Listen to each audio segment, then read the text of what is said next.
Hello, traders. FX Pip Collector here. Today is Tuesday, September 2nd. This is my PM recap for the Euro US dollar, and we are on the 1 hour time frame.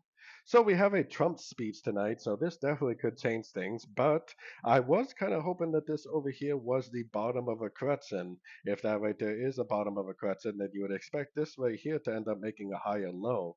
So I have my Fibonacci retracement on here. I'm watching these fib levels to see if we do get a nice fib bounce. If we do, I definitely would take it as a long. Or if it goes down and makes like a double bottom and then turns back up, I would also take that as a long. If it just keeps on pushing down, then potentially starting tomorrow, we would start looking for shorts because that would change our main direction on the very high roadmap time frames. So definitely a pretty crucial point where I had to see what Trump does to the market tonight. Definitely keep an eye on your fib levels as always, and definitely keep an eye on your structure.